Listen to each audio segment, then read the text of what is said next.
place is this? I wonder which country is this? Assalamu alaikum. Wa alaikum assalam. Hey, why you look so wonderstruck? You want to know which country you are in?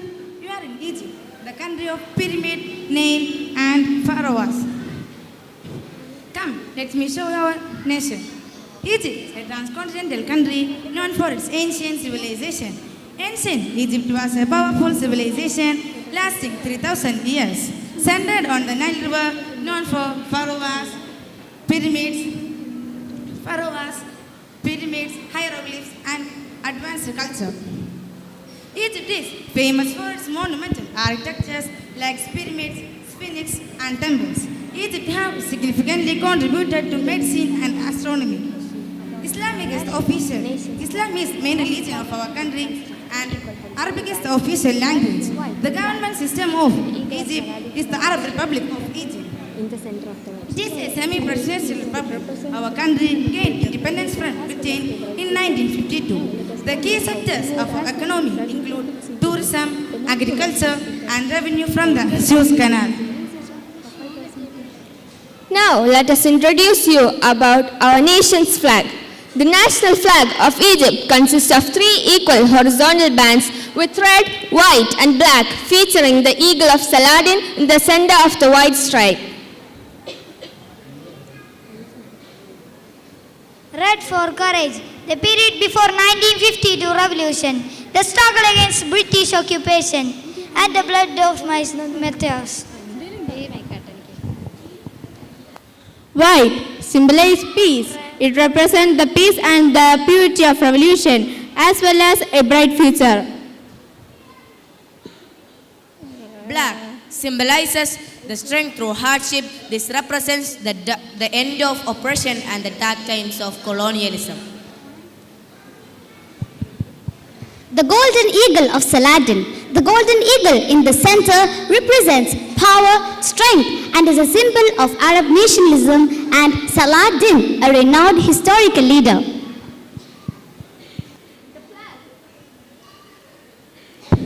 The flag was designed by Ali Kamil Al-Dib. It has a ratio of 2:3 with horizontal stripes. The flag was adopted on October 4, 1984. It represents the 1952 revolution with colors symbolizing the end of oppression, bloodless struggle, and a bright future. The flag heavily represents the national pride, unity, and the country's long history. Now, let us tell you how we evolved as the Egypt that you people see today. Our country is known as the gift of Nile. Indeed, our country is Nile's gift. Let's call it as the cradle of civilization. Want to know why we are calling it as the cradle of civilization? Let me tell you. The Nile River has been the lifeblood of Egyptian civilization for 5,000 years, transforming a desert landscape into a fertile, inhabitable land. The Nile provided us fertile soil. The Nile provided us fresh water for drinking, irrigation, and a vital transportation artery that enabled fertile soil via annual flooding. It provided us via annual flooding. It provided fertile soil via annual flooding, which facilitated the growing of wheat, barley, and papyrus, allowing for food surpluses and trade. And it helps our nation's growth in agriculture and economy. The Nile acted as a natural highway for moving people, goods, and most importantly, massive stone blocks for building pyramids and monuments. So, you see, Nile provided us food, water, transportation, and a life. That's why we are calling it as the cradle of civilization. Masa al-Khair. I'm here to tell you about my great ancestors. Do you know who a pharaoh is? An Egyptian pharaoh was the monarch of ancient Egypt, serving as both the head of state and the religious leader. And it was believed to be a divine intermediary between gods and humans, wielding supreme power over law, economy, and the military. The title pharaoh means the great house.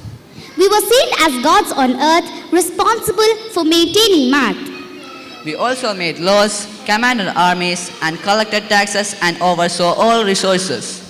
Now, I'll introduce you some of the famous pharaohs. Narmer was often credited for uniting the Upper and Lower Egypt. Khufu built the Great Pyramid of Giza. Hatshepsut, a powerful female pharaoh known for expanding trade. Akhenaten attempted to shift Egypt to monotheistic worship of the Aten. Tutankhamun, famous for his nearly intact tomb discovery. Ramesses II, a prolific builder and warrior who ruled for over 60 years. Cleopatra VII, the last active pharaoh before Egypt became a Roman province.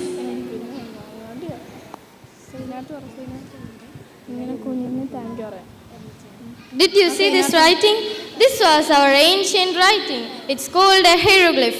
It's an ancient language. Ancient Egyptian hieroglyphics were a formal pictorial writing system used for over 3,000 years, combining ideographic, logographic, syllabic and alphabetic elements with more than 1,000 distinct characters. They were primarily used for sacred monumental inscriptions. They are called the holy carving, used on temple walls and tombs. They can be written in rows or columns, reading from left to right or right to left, with characters facing the beginning of the line. The Egyptians believed that writing someone's name in hieroglyph ensured they would live forever in the afterlife, which is why they are frequently found in tombs.